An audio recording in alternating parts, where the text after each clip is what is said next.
Last Pint Productions presents the New Way podcast. The New Way contains adult content, and new episodes are released most Wednesdays. So back off, man. We're professionals. Listener discretion is advised.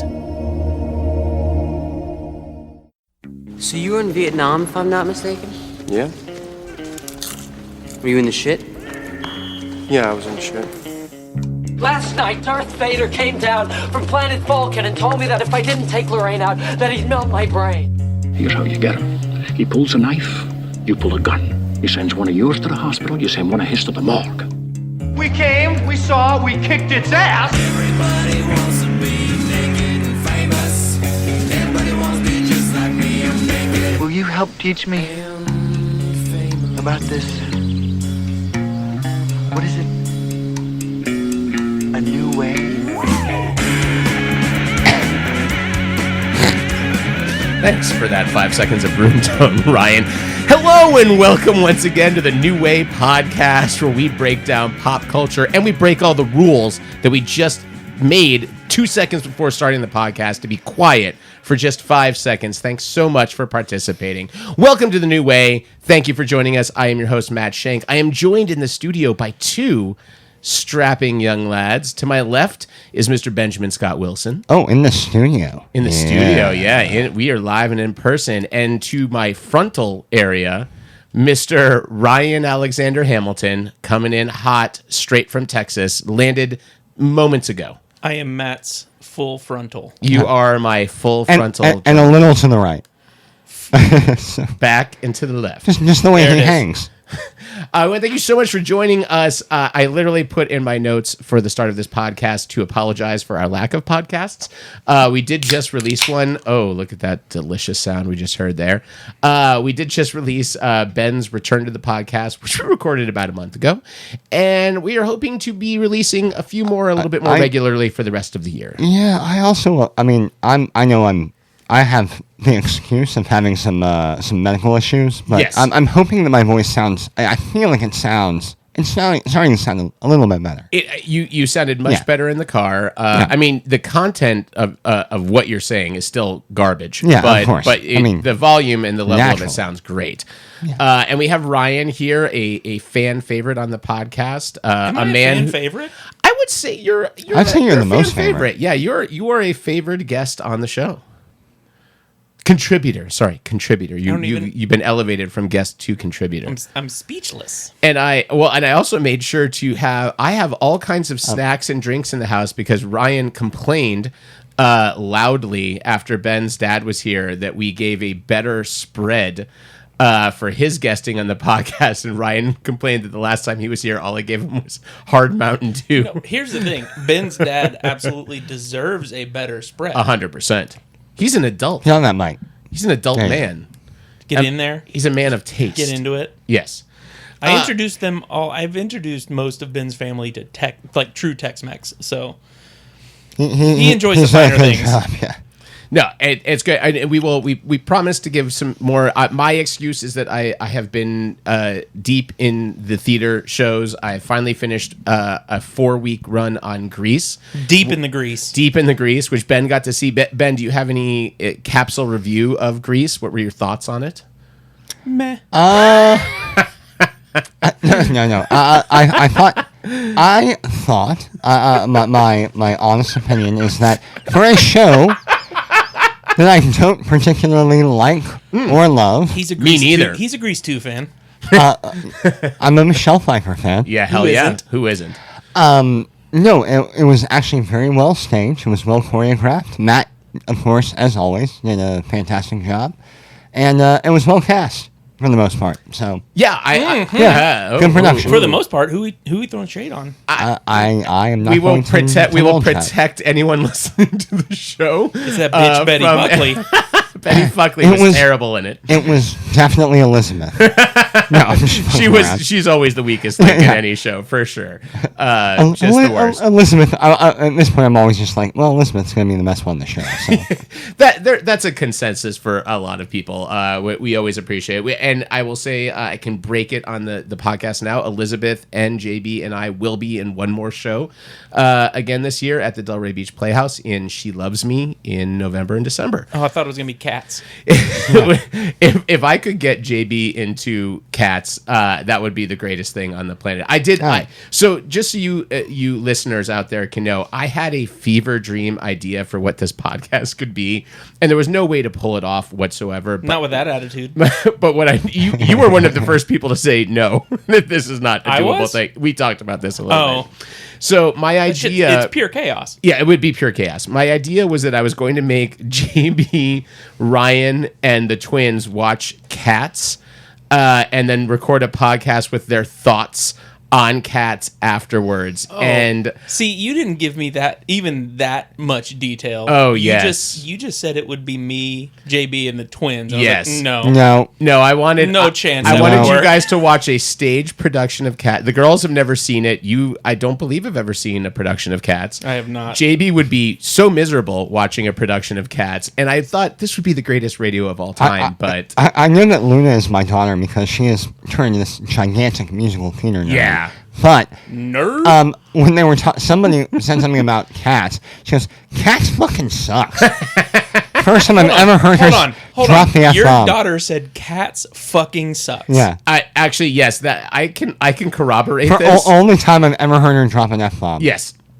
I mean, I would hope so. How old is she? 10. Yeah, I feel like that's probably one more than most 10-year-olds have dropped. Yeah. I will also say that Luna's review of Grease was in this order. The things that she liked about Grease. She liked when I was making out with the high school girl an adult. Yes, not actually making out, but they were very obsessed with what I was doing on the side of the stage with this poor, lovely young girl. Was this part of the show? Yes. I think so. I was told it was in the script. I thought so. And then she goes, and I liked all the swearing. Match been enabled. My niece says it's okay, so it's fine. No, but she also just loved. Nope. She goes, we did the junior version of Grease, and they cut out all the swearing, and the swearing's the best part. So she very much liked all of the raunchy shit in Grease. Well, I mean, the thing is, we don't gate Beth and I both curse like sailors, and we don't gate our language around the girls. And they don't usually repeat it because they like it. They know it's bad language. But see, that's a good strategy because my dad wouldn't let us say but. And you're like, kid. So as soon as I got to school, like, I butt everything, and now I cuss like a sailor. Yeah, it's one of my greatest qualities. The one that my mom put her foot down on, and I didn't care for. I was not allowed to say something sucked or sucks. I was told that was very terrible to say. I said something was stupid once, and my nephew goes, "We don't say things are stupid." And I said, "You don't." I said, "You don't." I'm a grown ass man, and I thought your answer was something stupid. I thought your answer was going to be, "You're stupid." I don't feel like my mom ever got mad. Should have been. I don't feel like my mom ever got mad at me cursing much, except for that time I called her a cunt. I have a physical dent on my. Well, it's not a dent. It's from a cunt. No. Oh, it's from a Wesley Willis concert. Yeah, sorry. I have a lump on my forehead where my dad hit me with his college ring. Jesus! Like he backhanded me. Oh my God! We're in his car. I'm like 15, old enough to be hit. Like fucking like I'm 15, style. old enough to be hit. I was old enough to be hit. And I dropped something, and I go, "Oh fuck!" First time I'd cussed in front of him, and like. His accuracy was kind of frightening because as soon as I said it, he just backhanded and hit me square in the middle of the forehead, and his college ring hit me. I had a star-shaped bruise because he had a star-shaped diamond in the ring. Had a star-shaped bruise for like 3 days, and there's still a little lump where I cussed in front of my dad. It was like a Raiders of the Lost Ark, where yeah, somebody was ever exactly trying to. It was the thing on my if somebody phone. was ever trying to find out which class your dad graduated from, they'd be like, "Well, check Ryan's head." And it's like, I deserved it. That's a terrible story. Yeah, I don't like that. I don't like that story at all. I mean, you can cut it if you want to. No, I mean, for some people out there, it's it's a regular. Boner alert. There's some people really into it. So that's weird. I mean, well, you made it weird when you said it was weird, but I feel like the bone alert made it weird. I guess if you're in that kind of it's fine. I just have to say I'm really happy to be back in the studio. Absolutely. For the first time, and I'm happy to be here with Ryan. I mean, that's fun. Although I realized after I booked a trip to see Ryan that he was already coming here. So hold on. You didn't book a trip to see me. You booked a trip for work. For work, and I was happened to be in my general area. In your general vicinity, and I was like, "Hey, Ryan, you want to come and be on camera for free?" Ooh, wait, am I going to be on camera? I think so. Is this a porn? Yeah. How do you know? Yeah, of course. Yeah. Well, I mean, if there was anyone what in the industry room, do you think I work in? I just know that Ryan is most famed for his erotic readings. I put the D in DFW. Yeah. Yeah. Well done. Great work. Yeah, we're also going to see some friends of the podcast, Shannon Savins and Brandon Drew. And, nice. And some other people out there too. So I didn't know they were listeners. That's great. Yeah, they've listened to some. You didn't know you had listeners. No, I anytime anyone says they listen to the podcast, I am floored. Honestly, all of my theatrics have been to pimp the podcast out. Every one of my playbills, my bios, basically pimps out the podcast. I saw that in different ways. Yeah. And then we get random viewership with who are like, what? Why am I listening to this? What is this? What is this show? Especially this isn't about Christ. There's a really funny thing that happens on this podcast when we are in kind of sporadic episode releases like we are right now, which is that Patrick gets real upset. Well, not just Patrick, Dr. Rick, Casey, I get chastised by at least 5 different people. They're just like, guess we're not getting a new episode this week. I looked again, it's still children's theater, which a lot of people claim is unlistenable. Yeah, it's not. But great. My favorite reason to have children's theater up there as long as I have is that any episode that sits out there long enough becomes the most listened to episode because it's the most recent. So it just gets 10 times the listenership of anything else. So that's one of our top episodes now is the children's theater episode. Did that surpass my big episode? No, well, the big episode is the most critically lauded by listeners of the podcast. The most referenced and or liked. They do. They love that episode, and they do love your erotic readings. And I'm so sorry, but we're not going to be able to do an erotic reading tonight. Unfortunately, I might just bust one out. Well, you know what? If you're feeling that way, I did actually just print something up in case you did feel saucy. So I will say, or I can read. You can bust one out. What is it, Matt? Coconut wet? Coconut wet was the last one. No, that was me. Coconut wet. Dude, I have been so coconut wet in the last 3 months. I have to lube up the side of my mouth, literally with coconut oil, I can stretch out my mouth.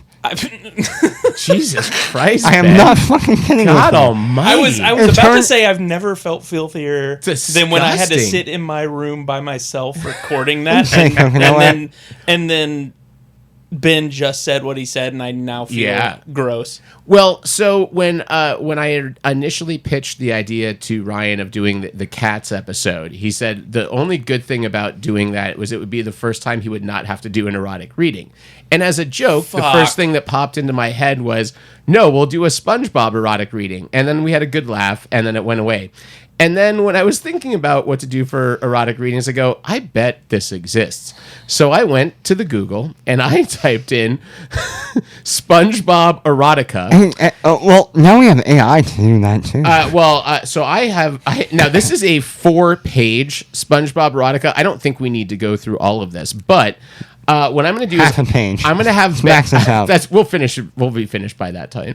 I'm going to have Ben read the kind of the in between lines material. So Ben, here is your script. God, my special needs voice. Ryan, you are going to be reading as SpongeBob, and I am going to be reading as. I didn't watch SpongeBob. I don't have this voice. I am going to be listening. I'm going to be reading as Mr. Krabs.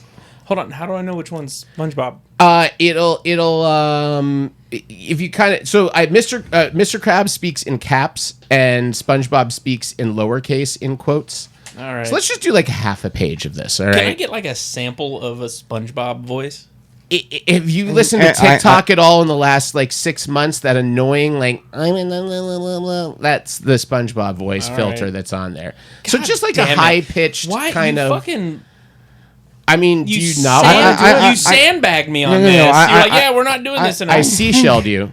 I think you should create your own SpongeBob. I mean, or Ben can read SpongeBob. I mean, honestly, it probably makes more sense because of my voice. So am I just reading? No, I don't care. Am I just reading the quotes? Yes, and Ben's going to read all of the things in between the quotes. All right? This is going to be a hot-ass mess. It's going to be fantastic. I wish I had music, but I don't. So we're just going to go. We're going to do this one dry. We're going to do this one dry. Not coconut no wet? sauce. No coconut wet in this one. I'll get us started. SpongeBob, me lad, you've had too many orifices for your own good. You're getting a promotion, said Mr. Krabs as his hard red carapace cock jabbed into the back of SpongeBob's head. I feel like I'm absorbing some weird fluid. Spluttered SpongeBob as Krabs' nasty, crusty old jizz poured from his mouth, nose, and eyes. Now earn your keep, landlubber, said Krabs as he grabbed SpongeBob by his jizz-soaked trousers and began using him to clean the floor. Oh, Mr. Krabs, Call me master, ye bitch! Krabs stepped down hard, and SpongeBob, in a puddle of his own jizz, began spreading radially on the floor of the crusty... No, I can't do this.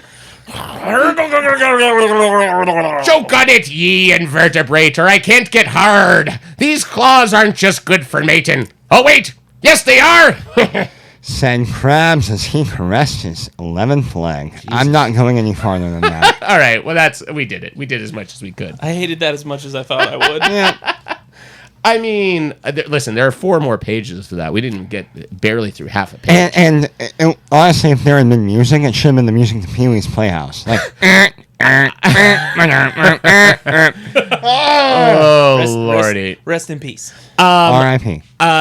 Before we get into our topic, I do want to tease a couple of upcoming episodes. We have secured dates for both our X-Men episode and our Ahsoka episode, which Patrick has been meticulously planning for, 18 months now, Listen, and has sent copious notes. Anything Patrick locks in on, you're in for a treat. Like, He is ready. I could not give less of a shit about Ahsoka, and I'll probably listen just because I want to see where Patrick goes with it. So what you're saying is that episode will not Ahsoka. Oh, God. Ahsoka, sorry. It stinks. I know. That was all right. Yeah, that was nice, Beth. You're being nice, but I that was know. terrible. Yeah, no one knows what you were going for with that joke. It was a reverse joke. Oh! It was anti-humor. That's the poor man's get out of jail Uno reverse card right there. Like, that was anti-humor. That's why no one laughed at it. JK. So we have those coming up. I do want to give a brief capsule review for our listeners out there. I did attend Halloween Horror Nights last weekend because it's September, and that's when you have to go to avoid the crowds. Surprise, still crowds, doesn't matter, but it gets worse in October. I will say it was a great year for houses. Other than The Exorcist house was maybe the worst house I've ever been on for 2 reasons. One, an overwhelming use of a baby powder smell that was... I was wearing a mask, and it was still awful in there. Were you at a strip club? I wish. And I hate strip clubs, but it would be better than this. But the other problem is that it's based on this new Exorcist movie, which has not been released. So there is apparently... Directed by David Gordon Green. Yes. Joseph Gordon-Levitt? Joseph Gordon-Levitt did direct it. There's a story that I guess must tie to the movie, but it's not at all clear on the house, so you have no idea what is happening. It starts in a French marketplace where they were selling artichokes. I don't know what any of this has to do with The Exorcist. Oh, I think I've seen the trailer for this. It is an inexplicable, terrible house. If you go up there, just avoid it. It's awful. I will say the Spoiler best alert, house... I'm not going. The best house was the Yeti house for me, or Darkest Deal, which was like They had so many coolers and... koozies. God damn it. I fucking hate you. It's bunch of frat boys. Dumbest goddamn joke that's been made on this podcast. Did you not hear what Ben just said? You outdid him. You beat him with a Yeti joke. That was just a bad pun. Yeah. You damn it. just made me depressed. That's not something to joke about. So sorry. To be depressed. So sorry. Anyway, I don't even want to be here anymore. The best part of Halloween Horror Nights, we all agreed. We went both nights to their Nightmare Fuel show, which we began dubbing Horny Horny Fire Fire, because essentially it was like a strip club magic show with intense pyrotechnics involved in it. I'm interested. Yeah, I'm into hold that. on. Yes. You lost me. and then I got you right back. I'm back. So yes, Horny Horny Fire Fire was the best thing we saw. We went both nights to watch it from different sides. Now you have my attention. So they made the show 2 years ago. This is the third in the Nightmare Fuel series, and it all begins the same thing. There's a main character that's going to sleep in a bed and then goes into this nightmare-fueled kind of fever dream. And it's all just these incredibly attractive female and male dancers out there that are just doing crazy choreography. But this year they added 10 times the fire to it, and a lot of like aerial acrobatics and swinging on swings and stuff, and a lot of girl on girl and guy on guy little pockets of action as well. So it's the horniest show you will see. It's like if Tampa did a fire magic show, is kind of what it comes out to. But I recommend Horny Horny Fire Fire to anyone going to Halloween Horror Nights. It was bar none the best part of the trip for us. So that's all I got. We're going to lead into our topic by getting a little bit of story out of our guest here. So we have big news to break here on The New Way. It's been broken elsewhere, but it's breaking news for us. Nowhere else.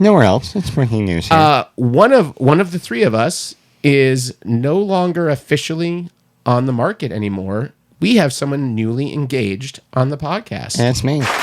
It's Ben. It's Ben. Ben left his wife Beth and is now engaged to Ryan. And is now engaged to Ryan. And we went to Beth for comment, and surprisingly, she said, I love it. Yeah. So she's into it. She wants this union to happen. So congratulations, you guys. Yeah, thruple. I love it. It's so great. No, Ryan, congratulations on your impending nuptials. Thanks. Can we get the proposal story? Were you so our other longtime listener, Patrick, who we just talked about, he recently got married. Did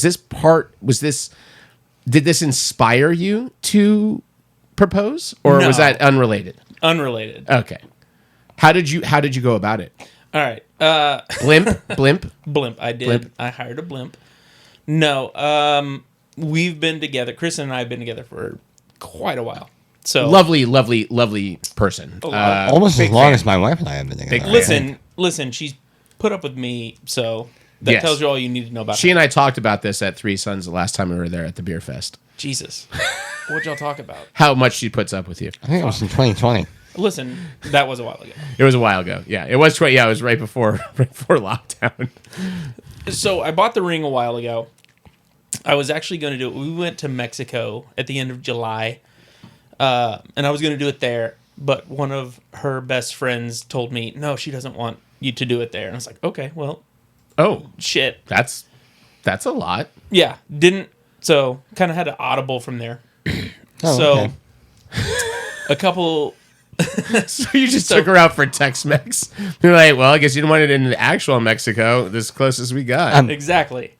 So. I just imagine you guys on the way home from the airport in Mexico. She's like, well, thanks for going to Mexico with me. And it became a point where I was like, this has got to be pretty annoying for her. Like, we've been together long enough. It's not a surprise. It's like, she knows it's coming. We've discussed it. It's not, but I still wanted to make it somewhat of a surprise. So my plan was to do it on the beach in Mexico, and her friend was like, no, that's not it. And I was like, okay. Denied. Well, fuck. Okay. So we went to a concert last Friday.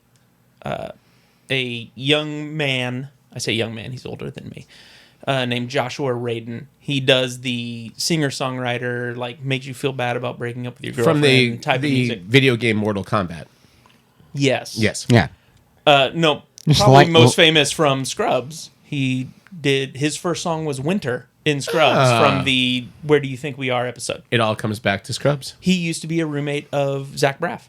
Oh wow. That's how he got his break. Was Zach Braff got him on Scrubs. Friend of the show, Zach Braff. Exactly. So we're going to this concert. I buy tickets to this concert, and he has a song titled "I'd Rather Be With You." Just kind of, if you look at the lyrics, it fits perfectly with what you're going for. So, like two days before the concert, I think, okay, if this works, great. If not, we'll pick another time. Audible again. So I message him on Instagram, and I was like, hey, can you play this song at your show? Because he doesn't do set lists. He just does vibes. Like, he came out to the show with a list of 40 songs and was like, these are the songs that I wrote that I know. I might play all of them. I might play not all of them. Yeah, some of them. Yeah. So I messaged him. I said, hey, can you play this song? He doesn't respond. So Kristen and I go to dinner with some friends of ours before the show. Somewhere in the back of my head, I think I should bring the ring. It's in my car. He didn't respond, so I'm like, cool, he didn't get it. I'll figure something else out. And just pick a random song and be like, so I'm like, if he plays a song, I'm just going to play it off. No big deal. Not even, like, I just won't do it tonight. Not a big deal. So we're at this concert, and like the second or third song, he starts talking, and he says, so I'm trying to get better at social media. I'm trying to like read my messages, blah, blah, blah. He said, somebody in here sent me a message that says, hey, can you play this song? I want to propose to my girlfriend. Wow. I'm in cold sweats. So he called you out. You don't have the ring. He called the ring's you out. in my fucking car. Like, I don't have it. Oh, no. Like, it's within 2 blocks, but I don't have it on me. Ryan. He didn't respond. I didn't think he got it. Ryan. No. So, he does what's perfect for Kristen, because she doesn't like attention. She doesn't want the whole room looking at her. He says, somebody in here messaged me to play the song so they can propose to their girlfriend. I don't give them a spotlight. Don't do anything. I'm going to play the song. Let them have the moment. Like, this and this, he says. And if you're on the fence, just say yes now. You can say no later. It's fine. He says, and if your wedding is somewhere that is like 75 degrees and like temperate, I'll come play the wedding. Cute. Very cute. Blah, blah, blah. And I'm going to hold him to that. But originally I was like, if he just plays a song, not a big deal. I'm not going to do it. But then he tells the story and it's like, fuck. Now she like, knows. I have, yeah. And so from her perspective, she would tell you she has that panic moment where she has told me, she's like, I wanted to look at you because I was thinking, is it me? Like, is this happening? Right. So all that to say, I do like the dry proposal where I get down on one knee. I don't have the ring, but I propose. She says yes, and I prefer the coconut wet proposal. I lean over and I tell her, I'm like, the ring is in the car. Like, it makes for a very on brand story. Yeah, of course. And it's like long term, it's a great story. It's a great story, but it's just hilarious because he didn't respond. He didn't even just play the song. He calls me out and plays the song. I was like, well, I have to do it now. First of all, the balls on you, Yeah, knowing that was she doesn't like a scene, and you fucking do this at a like the fact that it played out like that is so much better than the fact if you had the ring, you would have humiliated her. But Jesus, guys, can you fucking like take just a half a second while I'm talking to not pop that beer? No. And the beer is more important than what you're saying. Wait, and by the way, why was it's the balls on me to not have the ring? No, the balls on you to propose this to this person when she doesn't like a spotlight, because that could have gone the other way. It 100%. He could have written you back and been like, "Yeah, man, I'm gonna fucking play your song, and we're gonna put a spotlight on you and bring out sparklers and a cake and like all this shit." It absolutely could. You're a crazy man. It could have gone sideways. She loved it. It happened the perfect way. It cannot have happened a better way. It could not have been more on brand because and more perfect. If you had the ring, it also would have. Even you guys can try to keep that under wraps, but someone's going to fucking see it and go nuts, and the whole crowd is going to then gather around you. But here's what's funny is Ron just lives life on the wild side. After we did it, so some some more backstory. After you did it? There's more backstory. Jesus, you did her in the crowd? The restaurant we went to was a place in Dallas called Nova. And I make fun of it. I've been there before. Oh, yeah. I make fun of it because my dad he's like, I call him the mayor of Nova. And I call it his Noval office. He's like a celebrity there. It's weird. So Kristen and I go before the concert. And I get out laughing. I'm like, it's going to be funny when my dad's here. And I look at the parking lot. And I was his car's not here. And then I look. I'm like, nope, never mind. There it is. Like, my dad was at the restaurant with somebody else. So we talked to them for a little bit. Does he know you're doing this this night? I didn't know I was doing it. True. So he definitely didn't. And the group we were like, my buddy was like, why didn't you tell me I could have helped? I was like, bro, I didn't know I was going to do it. So we proposed. He plays a couple more songs. He gets to a song that I don't really care about. And then I go to the bar with my buddy Jeff to get another drink. And I tell him, I'm like, well, the ring is in the car. And he's like, well, why don't we just go get it? And I was like, all right, let's go get it. And he tells me, he's like, y'all are already the talk of the bar. Like, they're all talking about the proposal. So at that point, I was like, well, I have to go get it. Yeah. Because she's going to get questions. Like, it's going to be real stupid Awkward if she doesn't have the ring. Yeah, so we go, and it's like 2 blocks down to go get it. And funny enough, as we're walking up to the restaurant where we parked, my dad's pulling out, driving home. And I was like, hey, guess what just happened? He's like, are you fucking serious? I was like, yeah. It's like, That's amazing. That's a great story. That's awesome. Congratulations to both of you. This is very, very exciting news. And let's another applause. So I love it. And we love Kristen. We do. She is amazing. far better than Ryan. In fact, if we could get her on the podcast instead, it would be really, really great. But I feel like she'd be down for that. That would be wonderful. You'd have to do an episode on like New Girl. Or Taylor Swift. Well, we discussed Hamilton at length at Three Sons during that beer fest last time. I think we discussed this before, maybe even on the podcast, but in 2019 when you guys came to Athens, and we went and tailgated together, we went to Creature and Conference, and then we hung out on that RV. I was like, it was so fun to watch you guys just get along with everybody. Like you watched them bone? No, yeah, of course. You saw the video? Yeah. Oh, everyone's seen the video. No, but it was so fun to watch Ryan and Kristen just like completely integrate with everybody who was there, and all these A&M fans are like invading Athens, Georgia, and that game was still bullshit. It was still bullshit. I agree, it was bullshit. God damn it! It was a bullshit game in terrible weather, and but it was so much fun to watch Kristen and Ryan. They were a great couple. So. Segue. I'm super happy. I got to meet her the one time at the beer fest, and I was tapping out of that beer fest. So it was too much for me, and I just remember being so thankful to have someone to talk to for an hour out in the parking lot, and we just sat and talked about musicals the entire time. Yeah, Kristen's great. She understands what I am. I'm just especially when beer is involved, I'm just golden retriever. I'm like you're not keeping up with me. Just let me roam. I'm just a man standing in front of a girl, drinking a beer. I'm standing in front of a girl, asking her to not be mad at me for blacking out. Oh, no. You're gonna look at me. I'm gonna look at you with all the love and respect and whatever, but I'm still sniffing and jumping in the water, and I'm gonna run somewhere and jump and roll in the mud. Yeah, and then I'm gonna look back at you and be like, "Did I do good?" Jesus. Wow. Well, in honor of Ryan being engaged now, we decided to make our topic for the three of us getting together for the first time in person in ages to be famous fictional couples. Which was originally fictional, because I've got some real. I mean, if you want to talk about the Real Housewives, you go ahead and do all you want on there, or we can just do an entire episode on Pete Davidson and the women that he's been with.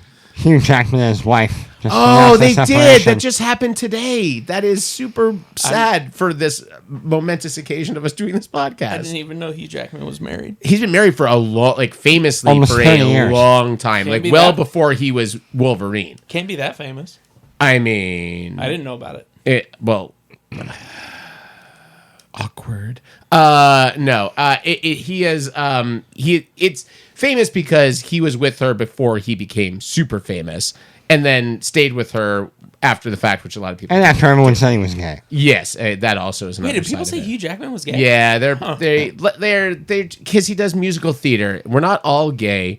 Some of us just do musical theater because we love it, and there's nothing wrong with that. All right, there's nothing wrong with it. You got to look at the man in the mirror. You didn't have to do a vocal fry on that. I should. Say your point. Because we love it.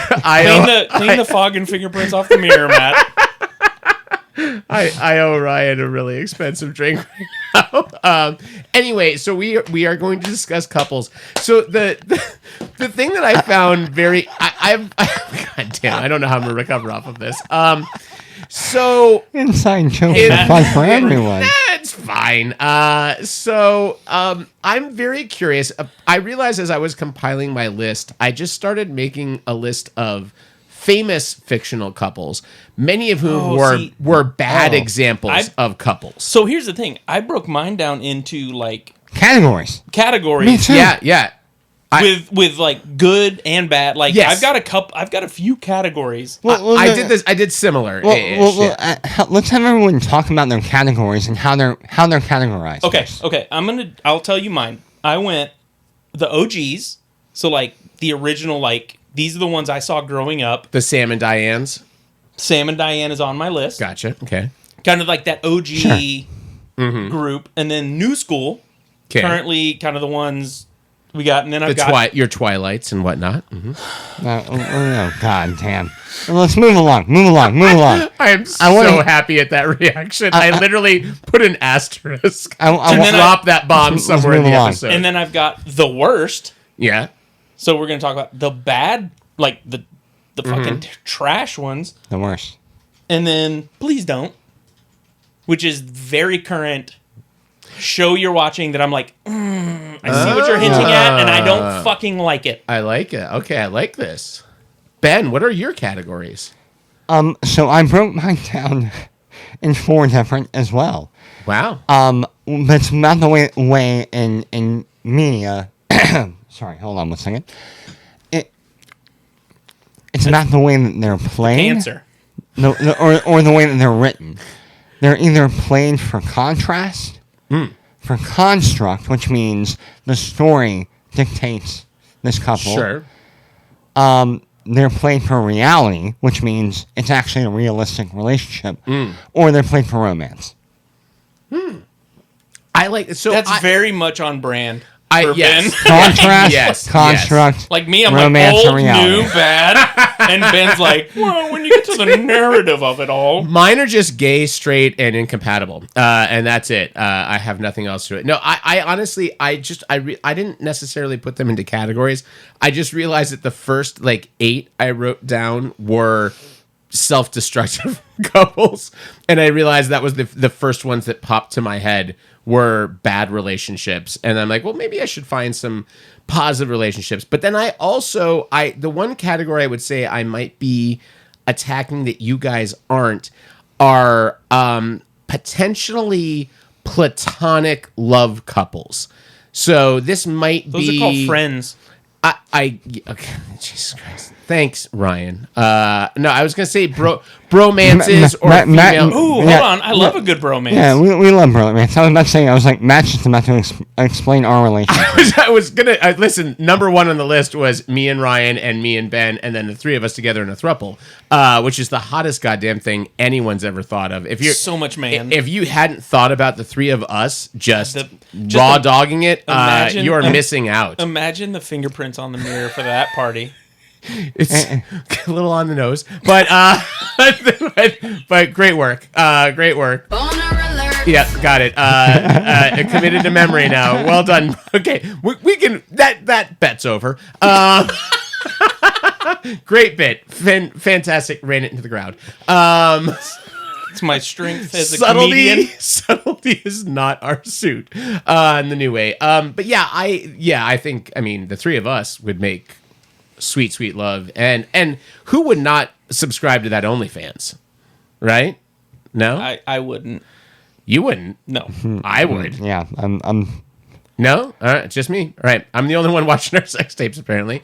Whatever. No, so let's kind of start out. Where do you guys want to start in your quadrants of couples? So I feel like Ben's will encompass kind of a little bit of everyone's. actually I have a great place to start, which is the by construct one. Okay. Which is where the story, like everything around the story, like there are all these people that are like, oh, that's a great couple, or this is a great couple, or this is a great couple, but it's entirely by the construct of like the show that or movie or plot that throws them together. And I'm so sorry to interrupt. The only thing I want to say is the only other category I put on here, and I'm not going to ruin it, but I have put an asterisk next to couples I am positive Ben Wilson is going to bring up on this podcast.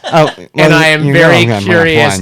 I'm very curious how close I get to this. But I have picked 6 of them.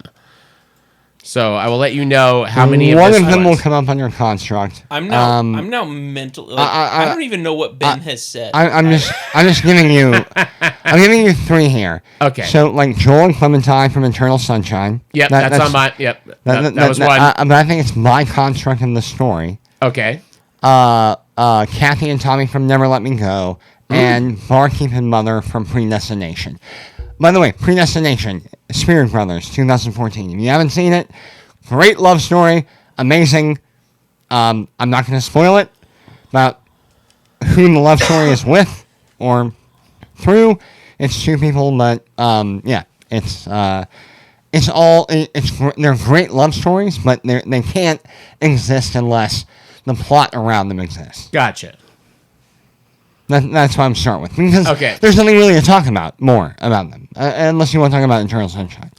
No, Eternal Sunshine was on my list. And so the only problem I had with this podcast concept is we have done romances and romantic comedies and some stuff on other podcasts. We've talked about a lot of these. And I know we've told the story about the original ending that Charlie Kaufman wrote for Eternal Sunshine, which was the most depressing ending of all time, where it's 50 years in the future and they've just continued to fall into the same loop of falling in love with each other and then erasing each other, and they're like destined to just keep doing this forever and making the same mistake over and over and over again, which also great fucking ending, but very, very depressing. So much better on the page. Yes, better. Well, I don't know. I listen, depending on what your mood is going into that movie, whether you want the open-ended potential for romance or you want the nihilistic love is dead, sometimes you want the love is dead a little bit, right? I don't know. That movie already has enough love is dead. You have to have something that is...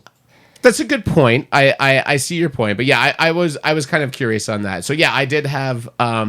those are some of the ones I had for you on the list. Ryan, what were some of the first ones that popped into your head? Do you want me to go by category, or do you just like the first ones that jump? Yeah, whatever. Kind of when you're making your list, what were the things that like popped out right away for you? So the first ones that popped out to me, when I talked about like literally the way I broke it down, the first ones that came into my mind were the OGs, like my childhood. We didn't have cable. We kind of had what was on TV. So I'll tell you immediately the ones that jumped out to me. Ricky and Lucy, Sam and Diane, which you mentioned, Edith and Archie from All in the Family. Yeah, of course. I almost put that on my list. And George and Louise from The Jeffersons. Yeah. That's a great one. George and Louise is actually really good one. It's all the old school, like... asshole guy and loving wife. It's like the very archetypal asshole, male... loving, endearing female. Yeah. Like George and Louise is a little different. Like Louise would snap back more than normal, but like those are the ones that I grew up with. Like those are the ones that I saw on TV, and were the ones where it's like, oh, and you look at like Archie and Edith, and I was like, that's my grandparents. Like I can tell you that's my grandparents. Like old snippety old man. Loving grandmother, Well, that was like Joning. Joning. Oh yeah, the Joning woman. I used to as a child. I honestly, I didn't understand the difference. So when that show would come on, I would say grandma and grandpa. Like I thought that was my grandparents on there, and also because my grandfather not real great to my grandmother in retrospect of like it took me years before I realized the truth of this.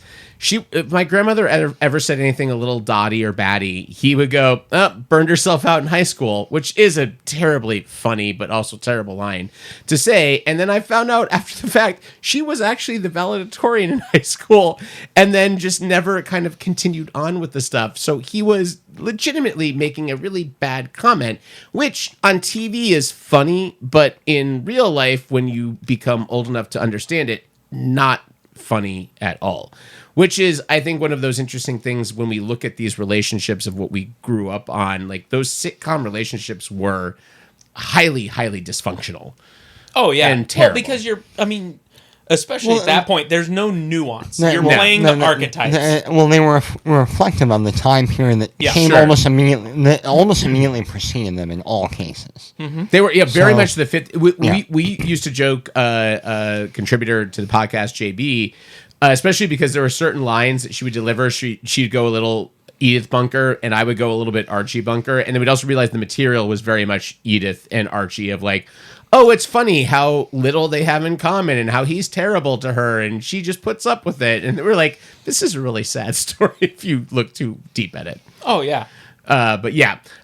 So I'm just going to... go ahead. Quick question, though. Yes. Can you look at any of the relationships in that period, the couples, the famous couples in that period, and find any that are relatively functional? It's a great question. Ricky and Lucy. Well, that's what I was about to say. Ricky and Lucy at least they lived on a plane, and maybe it's just because Lucille Ball was so powerful as an actor and a performer and a writer and director. But you also look at like Ricky and Lucy were kind of odd couple. They were an odd couple. Well, they were, but in a strange way, they were the normal couple of that, because then you had Fred and Ethel, who were sniping at each other. Fred and Ethel were the George and Louise, exactly. and the Edith and Archie, where it's like these are the kind of archetypal nagging older couple, and Ricky and Lucy kind of look normal compared to those. And it was baked into the title of the show. I love Lucy. It's not. It was always that he had the. So the biggest difference in that show that is really interesting to me is that every other show on the air at that time, from the Honeymooners to all of these other ones on there, it was the buffoon was the guy, versus I Love Lucy, the buffoon was Lucy to an extent, right? Yep. She was the wild card, where it was the reverse for everything else, and he was the more stable, straight person. And it was almost always reversed in these shows, where it was just this crazy man that was just like so over the top, so whatever on there. I will also say Sam Malone is not a great guy, but I've always loved there's a part of that character that is so fascinating to me, of this washed up ball player that has gone sober but runs a bar and never he doesn't ever lapse, right? Like, he doesn't have a lapse in his sobriety in that show. They don't go dark. But I also like that from that aspect. It's in Ryan and I were talking about this in a completely ancillary way just earlier tonight. But like the thing he throws himself into instead of sports and drugs or alcohol is women, and that becomes his vice on there. So he and Diane are kind of an interesting one in that one. You also have Maddie and David from Moonlighting, which was another huge will they, won't they archetype at that time. Yeah, I tried to stray away from the ones that were the will they, won't they, like long-term TV things, just because, I mean, are those really couples? Well, they're not. They're prospective couples. Like, they're not couples until... Are you going to tell me Ross and Rachel are not a couple? Well, didn't they get married? Yeah, but they were a will they, won't they until they were. Every one of these ones is a will they, won't they. Sitcoms are famous for will they, won't they until they get together. I was also focusing more on movies. If we're going to talk about Ross and Rachel, can we dive right into my worst couples Oh, I would love to hear it. Because Ross and Rachel are number one. They're terrible. Second to those two idiots are Forrest and Jenny. Oh, that's Forrest Gump. Let's not. What do you mean? Well, Ben, That's a are you terrible kidding me? couple. No, it's a terrible couple. That's a terrible couple. That is a woman with a mentally challenged adult man. And next to that, Josh Baskin and Susan from Big, because that's straight up pedophilia. Yep. Okay. You've seen that movie? A little bit. We've never discussed it. And I'll tell you the worst couple that's actually probably the best couple. Wait, I'm Hold sorry. on. Wait. I'm so sorry. I just want to go. I want to do your hierarchy because I very much love that the woman with an underage man child is third. Yeah, in your list. Yeah. That's how bad I Ross love that and Ross Rachel and are. Rachel are above mentally challenged adult and boy. Yeah. Well, Susan had plausible deniability. She didn't know. She found out, but she didn't know. Now I'm going to tell you the worst of the worst. It's the implication. It's the implication. No, it's it's the implication. The worst and kind of the best couple is Betty Buckley and these fucking hands.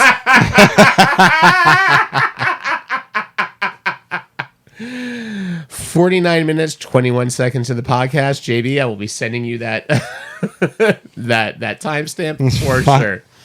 Betty Fuckley, yes. And these fucking hands. Fan of the podcast. So I didn't actually even get to this. So I had two, as I was making my list, this is the first couple that popped into my head, and I don't know what this says about me, but the first names I put down were Skylar and Walt. For what? Wait, for good or bad? We like said them, we man. were going to do a podcast about couples. Because there's no first- world is that a good couple. The first couple They're I not put a down good couple, was but they're Skylar a fun and couple Walt. to watch on TV. Yes, I didn't put them as positive or negative. The first couple that popped in my head were Skylar and Walt. It's negative. And that's debatable. No, Yeah. it's not. That's debatable. There's nothing positive about. What's not positive about that? I want to punch them both. They made a great business together. They raised a family. They're unbearable as humans. If he hadn't been That's taken what makes the show watchable. if he though. hadn't been taken so Show- soon, they would have had a listen, long. This isn't a topic marriage about together. show watchability. No, exactly. It's exactly. about You're couples, right. and You're they're 100% fucking right. garbage couple. They are. Well, that's what makes them fun. They're straight Yeah. up fucking ass cheeks. Yeah. Ass cheeks. Yes. I mean, all right. I mean, I like put the it. terminology. I mean, you're not a fan of ass cheeks? Not these Ass cheeks sounds like a good thing. That's all not I'm these saying. ass I'm not even an cheeks. ass guy, but anyway. But no, that was the first one, and the second one I put down was Banky and Holden from Chasing Amy. That was the second one, and then begrudgingly I added Alyssa to the three of them. Those were the two things I thought of immediately Matt, for this podcast. I want to apologize if my laugh just spiked your meter. Holy shit. Oh, it spiked his meter for all right. It certainly did. Matt is yeah. erect under that desk. So It's got a fucking erector set So down there. I will say I have long posited that Banky and Holden is one of the first and best examples of a bromance that has existed, and I hate the retcon that Kevin Smith gave with Jay and Silent Bob Strike Back, where he makes it that Banky was actually sexually interested in Holden, because I think that movie is far more fascinating to have an actual bromance where the threatening is not a sexual one, but it's so extreme that he's like, you know what, I will fuck you to keep the friendship going. If we're gonna talk about bromances, I'm gonna go off list. Oh, let's do it. By the way, number 3 on my list, Butch Cassidy and the Sundance Kid. This is where my brain went for this entire thing. I'm gonna go off list. If we're talking bromances, JD and Turk. Absolutely. From one of the Scrubs. best of all time. Like absolutely, like if you're talking about bromances, that is an all timer. Banky and Holden walked so that those two could run. I completely extricated the bromance thing out of it. Keeping the faith, man. If Yes. Keeping the faith. Talking about thruple. Oh God, pretty good. Also, another fantastic example, and that's why I try to steer away from having a lot of these discussions of movies we've already talked about before. But those are the ones that popped into my head very immediately. The third one that popped into my head is one that I'm positive is on Ben's list. I'm gonna say it's one of Ben's favorite commentary tracks. Oh. I assume this is on your list, Ben?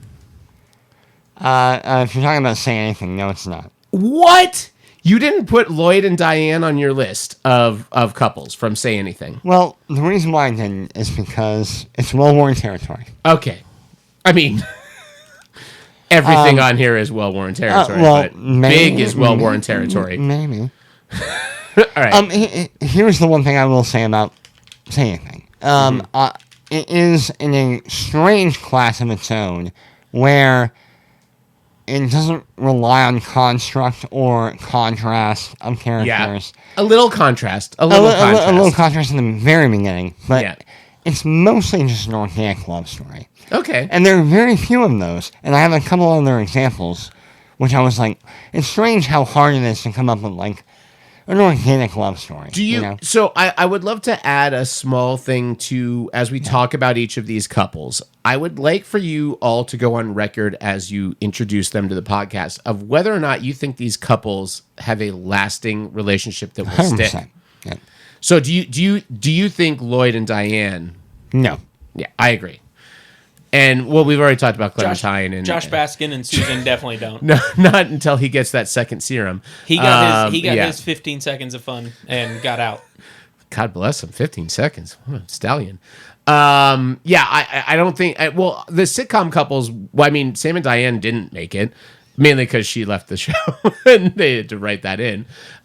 Edith and Archie, sure. Lucy and Desi. Well, in real life, no. Which is also kind of funny to look at. Like, that's one of the few where you have a couple that's an actual couple outside of the show, and then they famously didn't make it, and then the show had to go away. But let's keep that in mind as we go through some more of these. So, Ben, what do you have next in your categories that you want to talk about? Well, I think the interesting was the contrast one to next, where it's like, okay, we're playing one type against another type. Okay. Okay. This is the opposites attract. All right. Ryan is leaving us to go pee. He tried to make it quiet, but let's start with like Harold and Maude. Okay, great flick. Like an amazing movie, and obviously an all-timer romance movie, and it's you're playing not only two types, but obviously huge age. Very big age difference. But another one that I think is interesting that came up to me, that wasn't in construct at all, is Brokeback Mountain, Jack and Ennis. Yeah, that's on my list. That was also one I thought you would talk about. Two totally different people. And it doesn't matter if they're male or female. Like, if you just take their personalities, yes, like those people are an odd couple.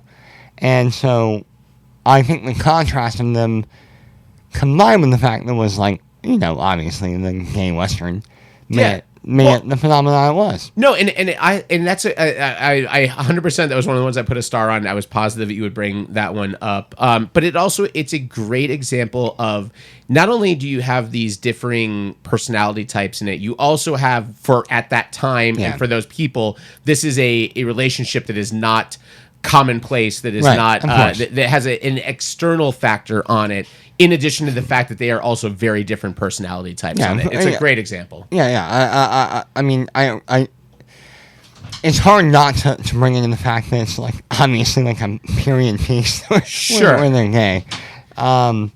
No, but it's a huge part. No matter what, I mean, even if it was happening today, it's still an external factor that is put on that one that is, and the fact that both of them have also been making these attempts at heterosexual relationships to different, varying degrees of success is another huge part of it. But it's a great example. Spoiler alert: they don't wind up together.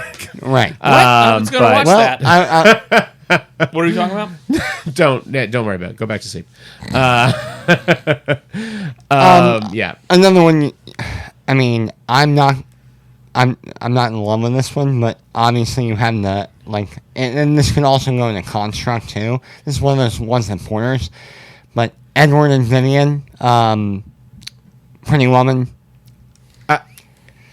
Did you put this as a positive one? No. Okay, no, Jesus Christ. I was no. going to say, that is on my list of one of the worst relationships ever. Yeah, of course. No, I'm saying it's a very famous one. Yeah, it's very famous, but God, what a fuck! I love the idea that it took Pygmalion, which is which falls into your categories, right? Of this opposites thing, but there's and it's also a movie with a play with a bet in it, but then turning Pygmalion into Pretty Woman with this hooker storyline, which originally had like a really fucking dark third act with like they do a little bit of it, but like she winds up getting murdered, I think, in the original script, like by a pimp. Like the movie was the fact that movie made it is unreal, but that is funny as hell to me. I will say I have one on. So I'll wait because I have one on my list. It's one of my favorite out of there, and it's a TV one that I think is one of the most beautiful love stories ever put on. I have a couple of TV ones, but Ryan, what do you have? What are some ones you want to talk about here? All right, I want to go through some new school. Okay, because we've covered OGs. I've got two good new school twos. Yeah. Okay.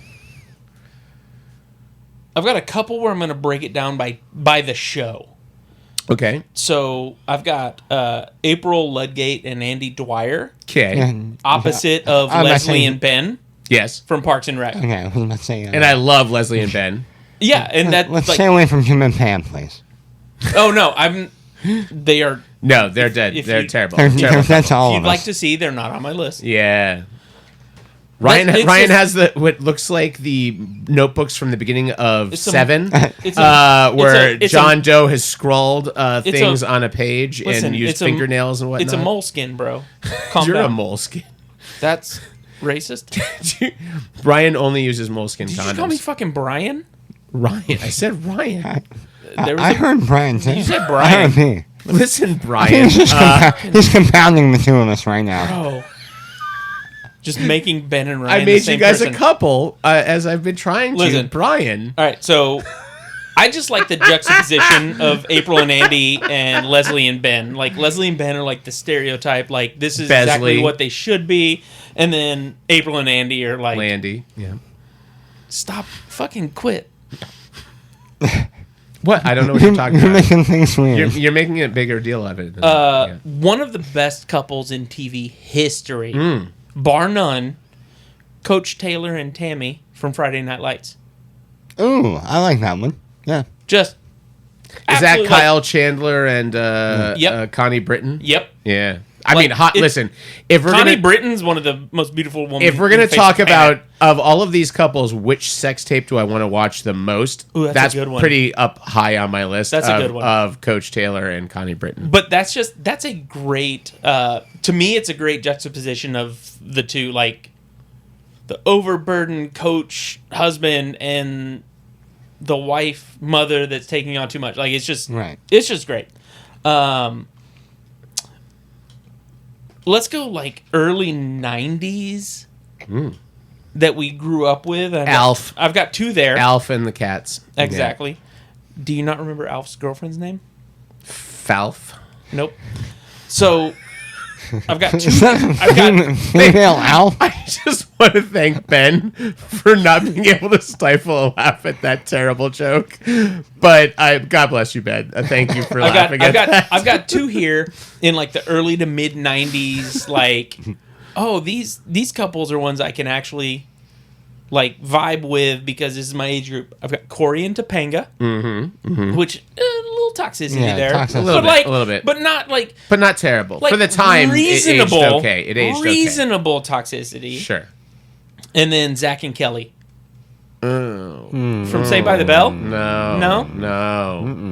Wait, what are we really knowing? Terrible, toxic relationship. Yeah. I'm just naming them No. off. I mean, if your question is, were they a couple? Yes. I didn't say AC Slater and Jesse Spano. They were the worst. They're a memorable couple. Zach, actually, I will put Slater and Jesse as a better couple than Zach and Kelly. None of them were good. No, none of them were good, but I will say that Zach and Kelly were terrible. I'm not making any argument He that froze any of them were time good. to, like, get in her panties. Hey, Matt, is one of the couples you thought I was going to bring up Lily and Marshall from How I Met Your Mother? Yes. That one felt too obvious. It felt too obvious to me, too. Like they're good, but that felt too obvious. So Yeah, I haven't gotten listening to bring it up. to. So I haven't. I had Brokeback. I had Say Anything. I had Eternal Sunshine. I will not say the other ones yet. No. So I will tell you two that were very high on my list. Both of them are television. Both one more modern than the other. The first one is from Schitt's Creek. Yeah. And I think David's relationship is one of the most beautiful parts of that show that kept me actually watching it past the point of where I had kind of gotten worried that the show was running into the ground a little bit. Or even not even starting, but David and Patrick, I think, are one of the most beautiful love stories, and it's a great example of this opposites kind of grounding each other in great ways and really, really paying off on there. So that wasn't one on there. And then I had Chidi and Eleanor for sure from The Good Place. That's a good one. Which I didn't think a of couple The that Good doesn't Place. sadly necessarily make it because they have eternity. The Good but Place is such a good. Everything about that show. Like all of the couples And are. everything. It's But like just all of everything the about couples it in is, that are great yes or terrible for different reasons. That's such a that 100%. whole show is good Yeah. for this. Can I throw out one, Matt, that it may be way too obvious for you. Okay. But through the progression of the story, I really like the love story and the coupleness of Hermione and Ron, and Harry Potter. And the only reason why I like it is because it's so obvious the entire time, but it takes long enough to get there that it almost makes it worth it once it's there. I love it. Uh-oh. In that same vein, I might have gone Harry and Ginny instead because it was less obvious. It was very obvious. I'm not saying it was not obvious, but like she's obsessed with him from book 2 in Chamber of Sequence when she sees him at the not Chamber of Sequence, Chamber of Secrets. Sure. At the platform. There was a sequence of events that led to the chamber. they were. If you paid enough attention, they're both obvious. Yeah. But like, I felt like the Hermione and Ron one was. It was real obvious. The Harry yeah. and Ginny was kind of like back burner obvious. So like I like them both. I think that's I didn't think about Harry Potter at all. I think that's a great. I did. Topic. I somewhat avoided it, and one of the reasons I avoided it is that God, I mean, I hesitate to even say this because it's things that J.K. Rowling has said since she wrote the books, which not her best time. Listen, we'll move past. But she has also kind of echoed what a lot of the fans have said, which is that Ron and Hermione don't actually make sense together, and Harry and Hermione made much more sense together. And she has gone on record to be like, yeah, you know what? I honestly was trying to subvert what was expected, and the fact is that Harry and Hermione are a much better duo than Ron and Hermione. No, it doesn't. I disagree too. I disagree. Like their personality types. Are you telling me that J.K. Rowling has some bad takes after she wrote those books? Because I will not hear of that nastiness on this podcast. Buddy, you're gonna be real disappointed. Oh, what happened? Did she say something? Yeah. You're gonna have a bad day. No. Shit, I'm gonna Google this. Oh no. Oh my god. All right. Anyway, no. Let's move on. I liked Ron and Hermione. They're not my ride or dies on there. Yeah. One of the I'm ones not saying they're my ride or die. One of them from TV that is a ride or die for me is Penny and Desmond from Lost, which is one of my favorite. No. The Constant is one of the most romantic episodes of television ever written. That might be true. But Can I tell you my ride or die? Let's hear it. This one is goated relationship With the sauce? with the sauce.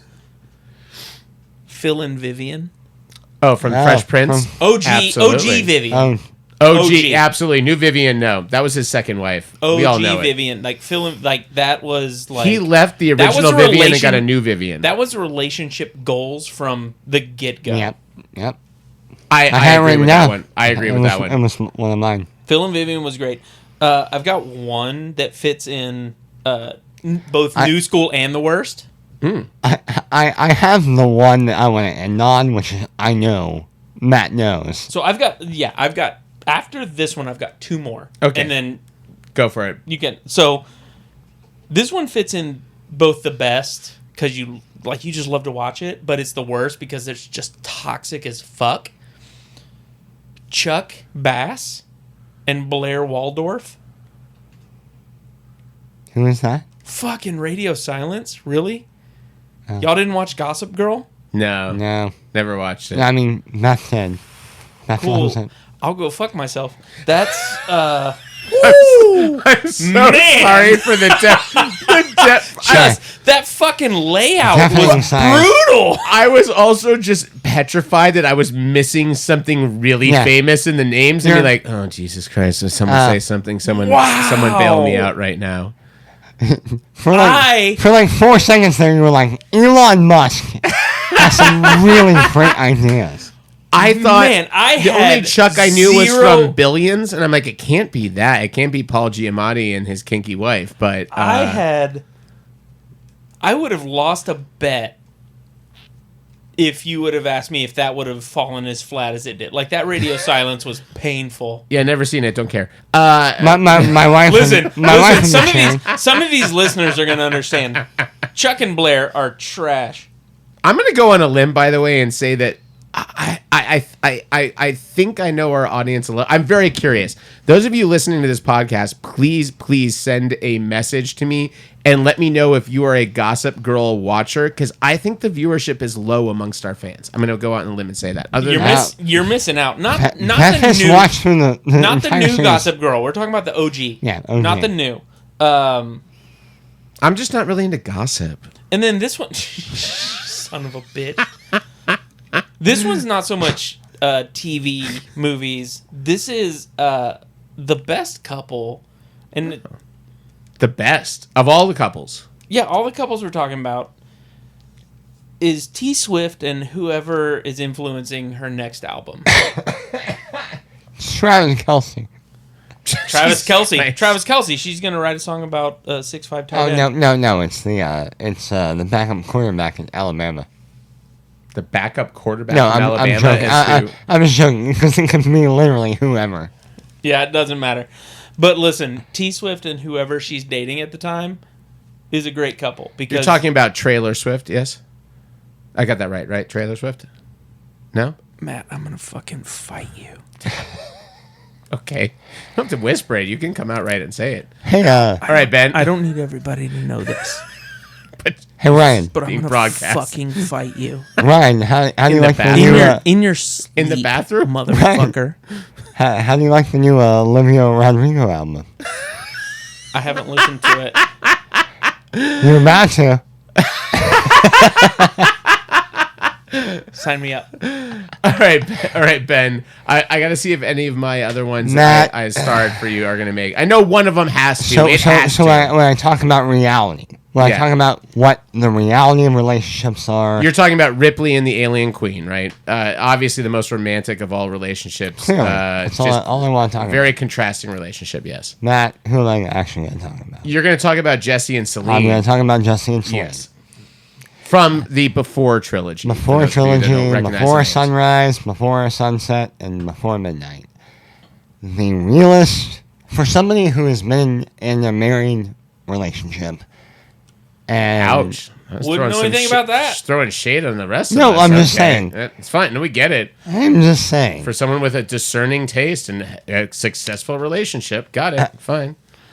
Don't brag. Well, first off, you have to say it has an advantage of having 3 completely different periods of Yes. know people, but as a progression of a relationship, there's nothing realer than it. I'm sorry, there's nothing more real than the Before trilogy, and yeah, it's insane. I have one that I'll put against it for a real relationship. Do it.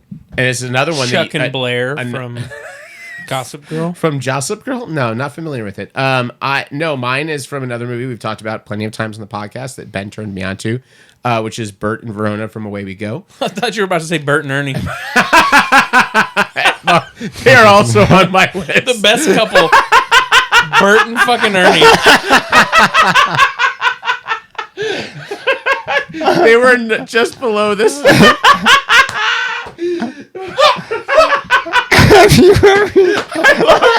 Also, the preamble, they're like, this is when the Ben turned me on to. I was never really into, but Ben really got me into that Bert and Ernie bromance, and I'm like, fuck yeah, Rubber Ducky, you're the one. I never really liked tall yellow people.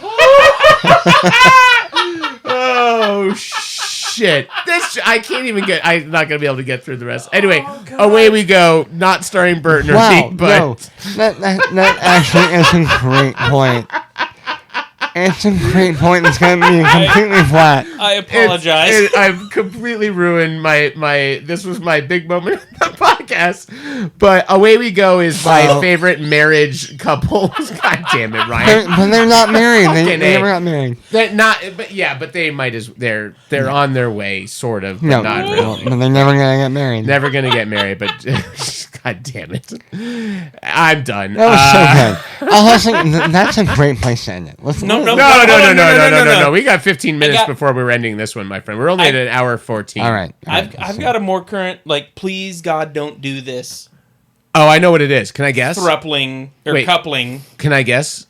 Yes. Because this one I know I started this because I know it's on Ben's list. Which hold on. I'm gonna say this is one. It could have no merit, but watching the show, I'm like, I know.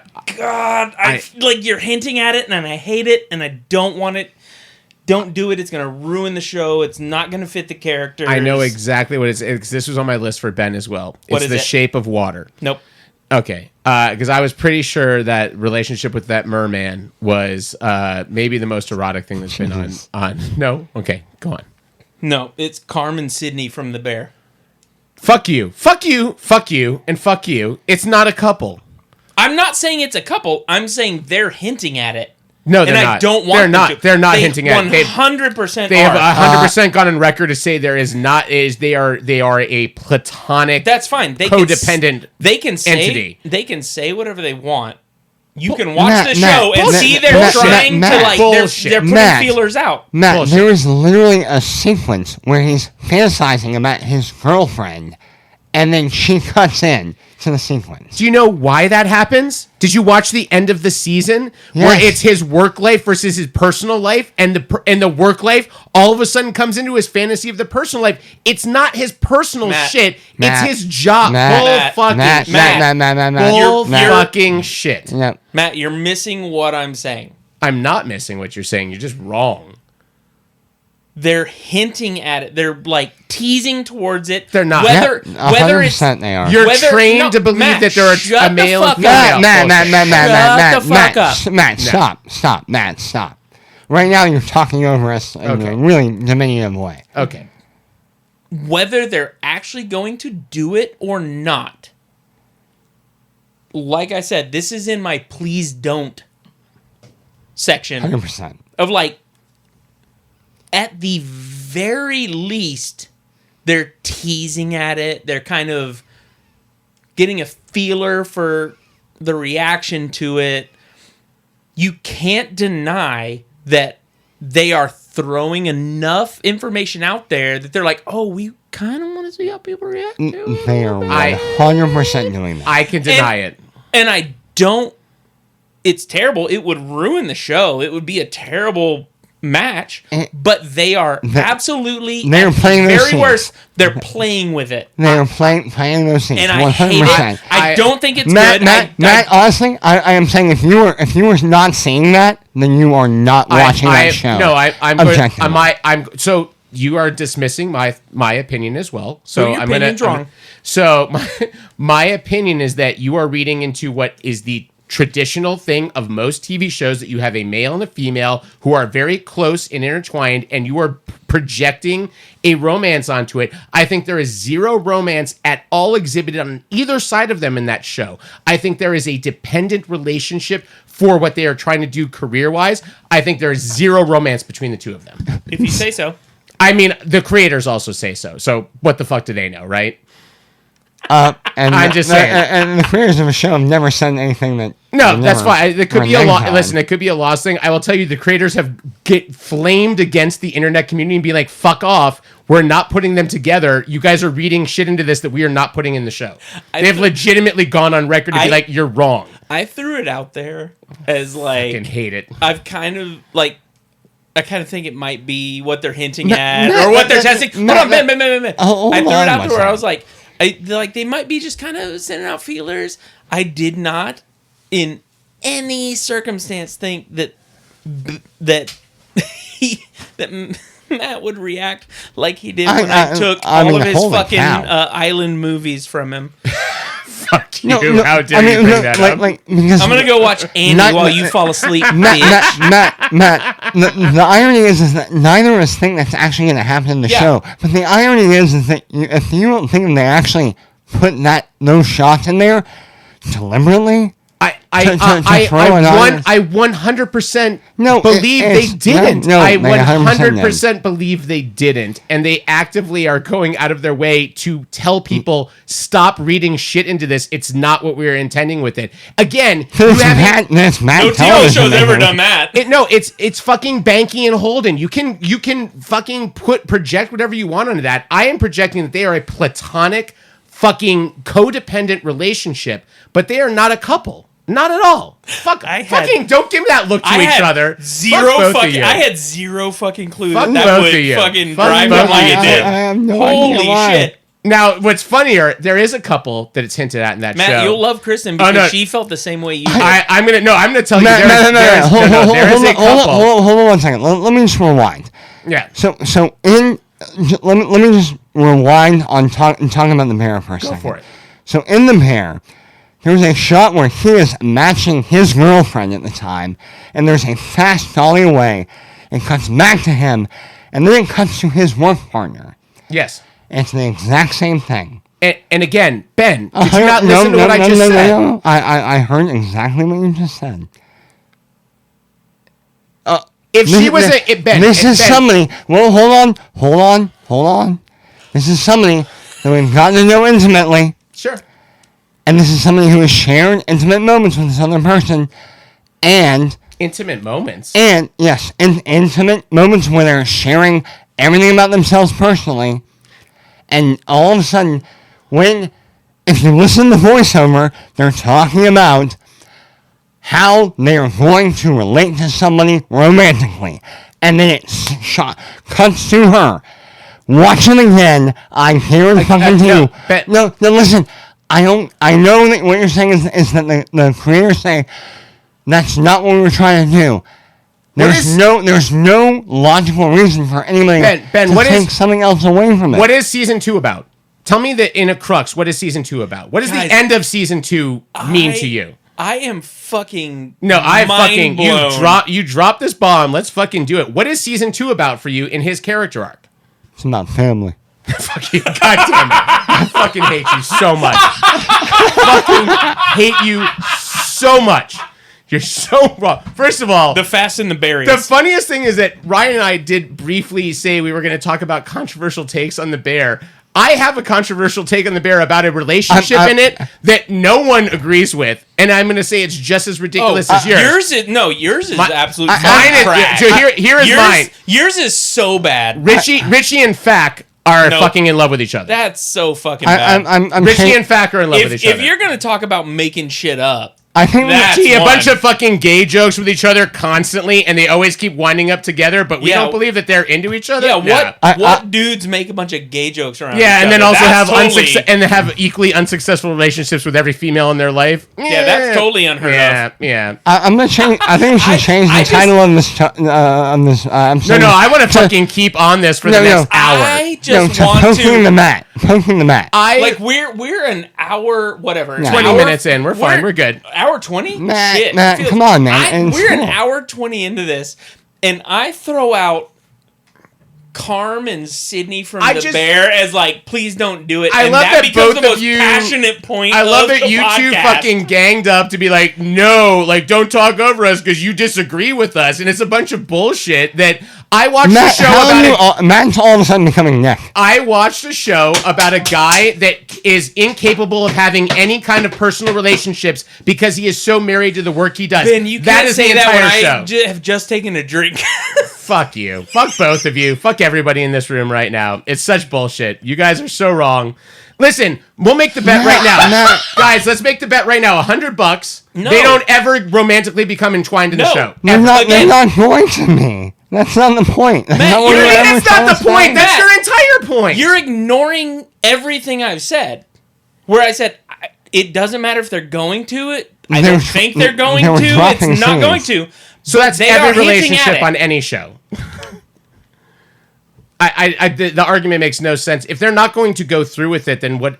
I don't understand what you're reading into. Then that makes no Matt, sense. what to would me. happen in the next season if they actually got together? What would happen? I'd honestly stop watching because it ruins a great dynamic in the show that has been established that they are not romantically interested. I don't think that's gonna they are happen. codependent work-wise in their obsession. Matt, That's their shit. calm fucking down, man. And First of all, don't tell me to calm down, Ben. nobody thinks you have to calm down. No, you can fucking calm I'm down. just joking. You can calm down. I'm That's sorry. a bunch of bullshit. I had a That's swizzle. fucking gaslighting me like that shit. Fuck off.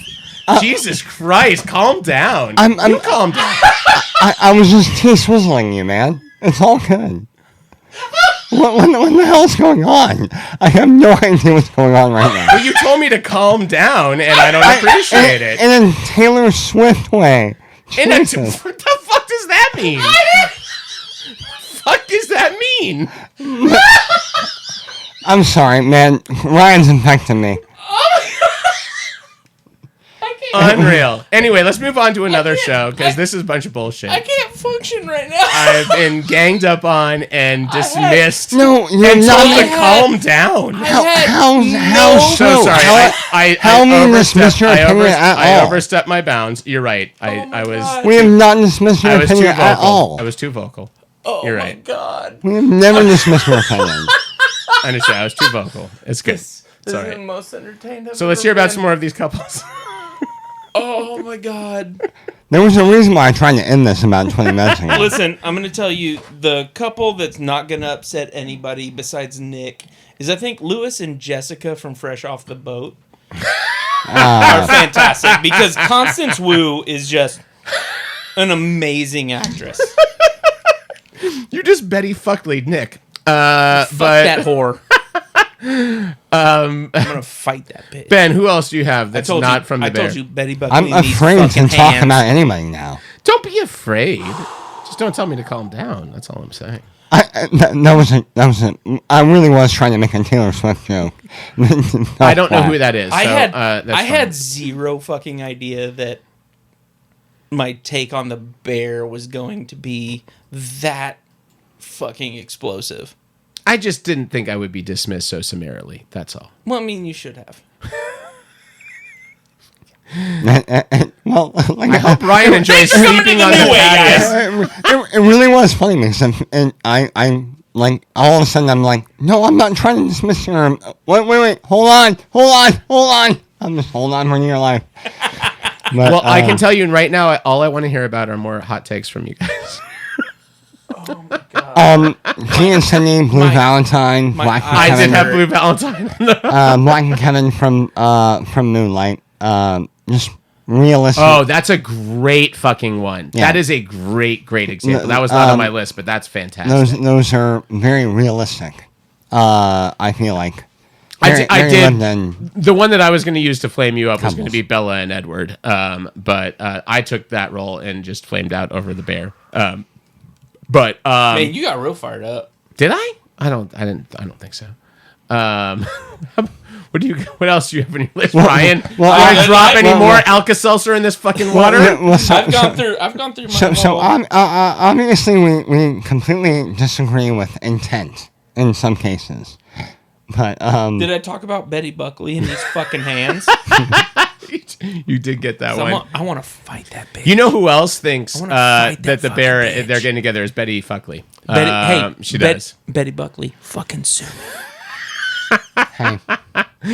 I'm trying to think if there's anyone's on here we didn't. I mean, I did have the Odd Couple on here just in general because it's in their name. But we don't need to That's talk you about and Ben. I don't think so. We're actually so Ben and I are 90% of the time on the same page, but when we're not on the same page, It's as aggressive. we're actually, pretty aggressive, but not always. Honestly, that's more you and Nick. Nobody's on the same page with Nick. I don't know that that's entirely. No, that's not entirely. Did you have no? So here are the other ones I had on my list that I thought Ben would talk about. I had High Fidelity.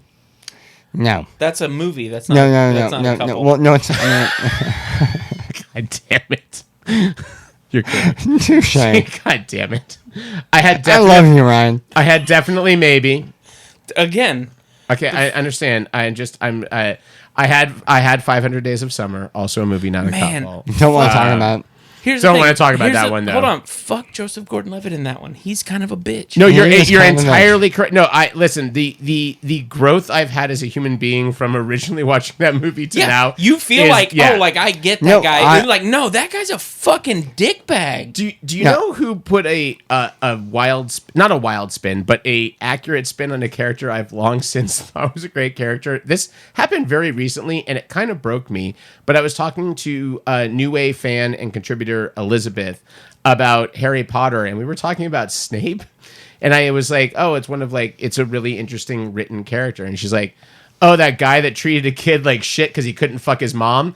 And that broke me pretty hard. Yeah. And I'm like, yeah, that boils that character down in a way that I have not been able to do. So Like, you think Snape's like this super romantic character. No, he's a fucking asshole. I've always found him to be an asshole dick, but it was the... Snape's the motherfucker that did like the AIM away messages, his dashboard confessional he's in that lyrics. And he's like, I don't know why she doesn't love me. It's because you're a fucking whiny bitch, dude. Yeah, he is a bag And I of was tricks. that whiny bitch in college. I get it. Yeah. We were all there. We don't take real it out. incel energy. We don't take it out on people's kids 30 years later, you old fuck. In fairness, I don't like a lot of kids, so I don't need a reason to take things out on them. I just don't like them in general. But that's weird. Weird? You like kids? Careful how you answer that question. I just saw Ryan. There's a comedian. There's a comedian. Thanks for joining the New Wave podcast today. There's a comedian that talks about it. You have to just not be specific about age. Jesus Christ. He said it's okay to say I love kids. You just can't say I love 8-year-olds. What an episode this was. I love it. Oh, Beth. Wrong Wrong 8-year-olds. Jesus Christ. Well, that's the soundbite apparently from the episode now. And why I am all your favorites. Well, this has been the New Way podcast. Wow, this really took a turn in the last 20 minutes. Who could have thunk? Well, those of you that stayed with the podcast past the dry beginning hour and 10 minutes, it paid off, right? I mean, this is your favorite time, right? We really turned my engagement into some shit. I'm so excited to watch the finale of The Bear with Ben and Ryan after the podcast here and figure out what we're looking at here. But I want to thank you so much for listening to the New Way podcast. We all still love each other, everyone. Don't worry, we're not enemies. I don't think we are we? Except me and Betty Buckley. No, we fucking hate Betty Fuckley. Fuck that bitch. And Betty Fuckley, bring on those lawsuits. Matt and Ryan are sue me, ho. All about to go put our hands on the mirror in Matt's bathroom. Sue me, ho. Oh. Bet you won't, bitch. Oh, man. This is going to be a fan favorite, I think.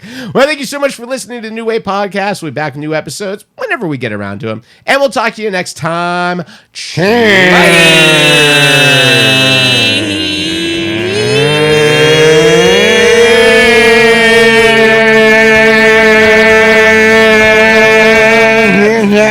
I hate that. Come by.